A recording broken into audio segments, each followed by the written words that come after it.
Hey guys, welcome back. This is Jesse doing a quick tutorial on how to create a mock-up in Corel so that you can use it in the TRW Stone Wizard, and you can also use it in Corel if you don't have the wizard. If you need a mock-up and you can still create it and use it. So quickly, I'm going to be using a Next Level 6510, which is a youth burnout shirt, and usually where I get my stuff at is at Bodick and Rhodes, and I like going to their website and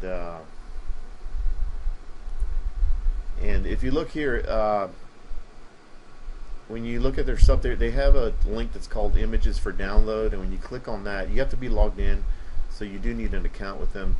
But if you get, you can get this stuff anywhere at Alpha Broder. So I just come here to Bodick and Rhodes, and what I do is I come here and you can actually choose the color. And what I'm going to suggest for this tutorial is for you to pick something that's not black, but that is not light colored either. Basically what you want is something with shadows, something with detail. And so for this tutorial I'm picking purple. And you click the download button. I want a high quality image, so I'm going to click the image for print, download that, and I've already downloaded this, so I'm just going to go ahead and close that, and then I go to my folder here where I downloaded it at, and it's right here. I'm just going to click copy,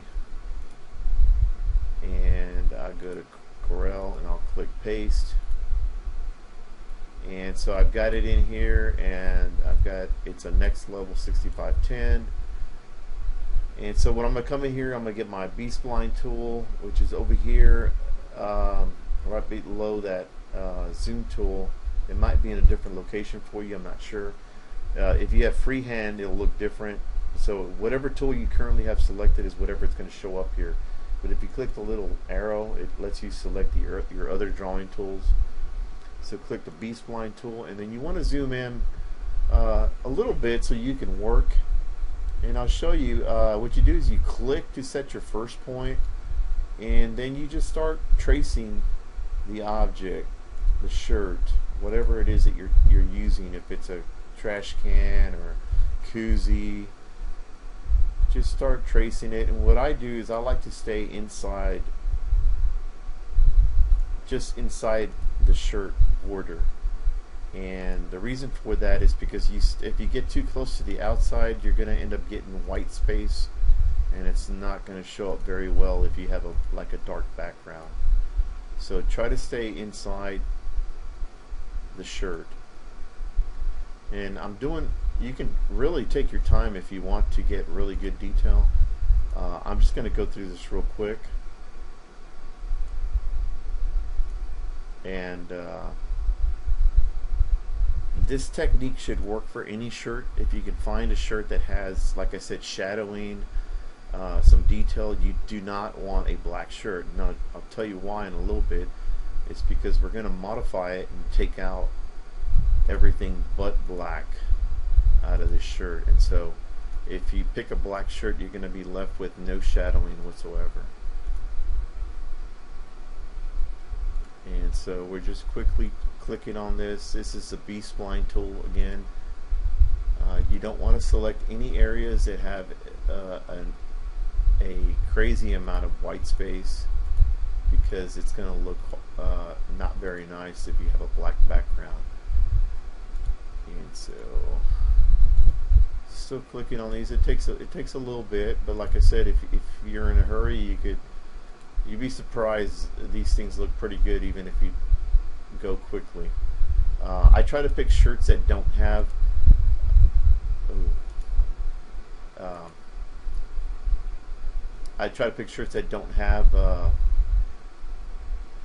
the model's hands over the shirt or anything, because then you kind of have to trace around the hands, and so it kind of takes away. So I always look for models that shirts with models that have their hands on their sides, so that it doesn't interfere with the shirt, if that makes any sense.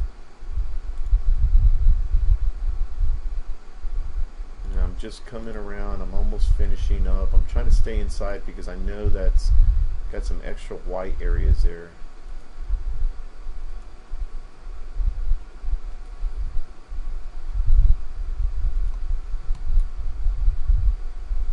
When you do a curve, you have to go smaller increments, just because if I try to go like this, it's going to go across. So when you get to a curve, just do smaller increments with the B-spline tool. When you get to a straight section, you can actually do a huge coverage and do a long span, but for small areas like this, you want to do small curves. And then when you get to the end, you want to click on that last node, and you see where it connected it there. So now I'm going to click my selection tool, and so now I've basically created a outline of that shirt. And I can pull it over here to the side, and I'm just going to move it down here, and I'm going to take this photo and I'm going to left click and hold, and then I'm going to move it over, and then I'm going to, while I'm still left holding, while I'm still holding it with the left mouse button, I'm going to right click, and that makes a copy of it. And I like to work with lots of copies, so you don't necessarily have to do this, but this is just my technique. So I make a copy of it, it's right here, and then what I'm going to do is I'm going to go to bitmaps, and I'm going to go to mode. This is very important, mode, and change to CMYK. Okay, and now I'm going to click on the one that I just changed to CMYK, and I'm going to go to Effects, Adjust, Tone Curve. Okay, so CMYK, I'm in here, and I can pick each color and remove its color from that photo. So I'm going to remove everything but black. So I'm going to go through each one. First I'm going to do cyan, and what you do is you click this little dot up here at the top, and then just drag it all the way down. And then you click on magenta. You click on the little dot, and you drag it all the way down. And then you click on yellow, and you click the little dot, and you bring it all the way down. And you notice here I'm not going to touch black. And so that's why I told you earlier, you don't want to pick a black shirt, because you'll be left with nothing but black. So you want something that is not black, but that is not completely light colored. And click OK, and here you're left with this shirt. Okay, so cool. So now what we'll do is I'm going to make another copy. So I'm going to hold with the left button, drag it over here, and I'm going to right click, and that makes a copy of it. So now I've got it here, and what I'm going to do now is I'm going to select it, and I'm going to click this button button over here. It's called the transparency tool. And so you go ahead and click on that. It's got like a little glass, and it's kind of like tipping over. Click on that, and you come over here to the top, and there's no transparency, and then there's one called uniform transparency. You want that one, and then over here where it says normal, you want to use subtract. Okay, so I've got uniform, subtract, and then I'm going to change this 50 to 0, and I'm going to hit enter at this point. Okay, so now I've changed the transparency on that, and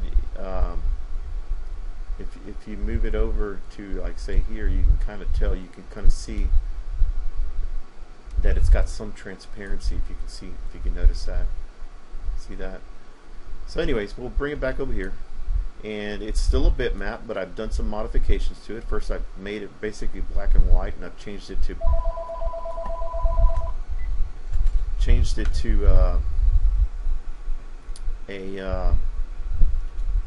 I've changed it to a CMYK. I've removed every color but black, and I've changed the transparency down to 0, uniform, and subtract.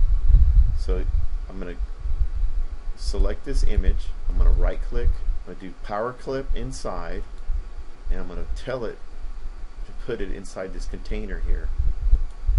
Okay. So at this point,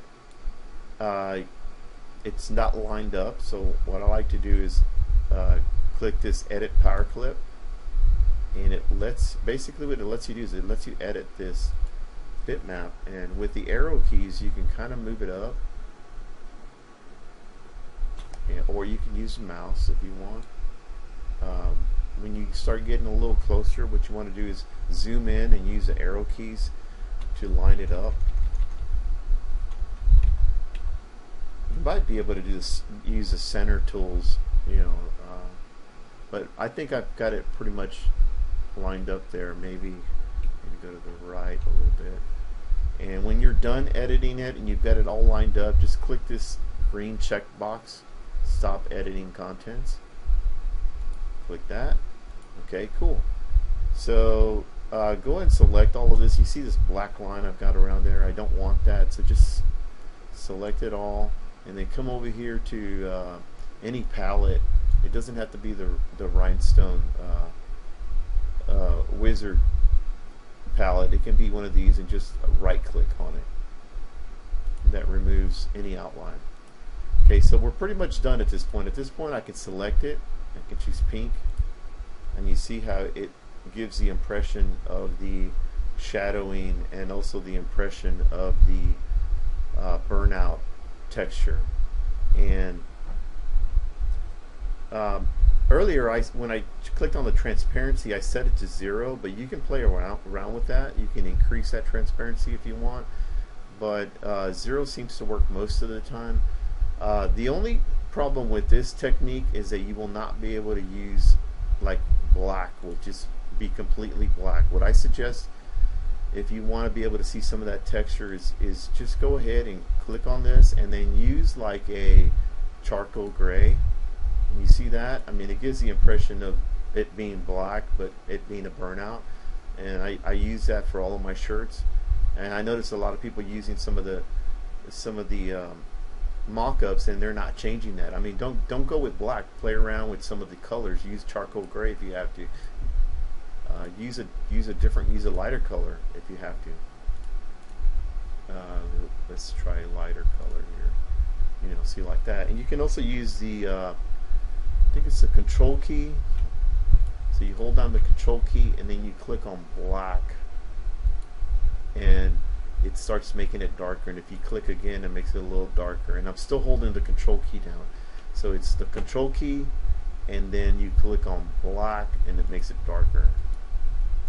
And I'll show you if I click on white, okay, and then I click on, I'm going to hit the control key, and I'm going to hit pink, and it starts making it a little pinker. And I'm clicking over and over again until I get it to where I want it. So again, I'm holding the control key and then the color I want it, and I'm clicking on it one at a time, and each time it's an increment closer and closer to that color. So that's all I got for you. At this point, you can use this as, you don't have to use it in the wizard. I mean, you can create, a box and send it to back, and you can make your own mock-up if you want. You don't have to use it in the wizard, but at this point, it concludes the end of the tutorial. At this point, you would take this mock-up and you would use it inside of your custom mock-ups, and insert it into one of these files here so you can use. But Matt's got a couple of videos out there that'll show you how to do that, and I think he's creating one this week that will help you with that. This video is mainly so that you could see how to create your own shirt that you could change colors on. So I hope it helped, and if you have any questions, go ahead and hit me up at the CRB page. Thank you for watching.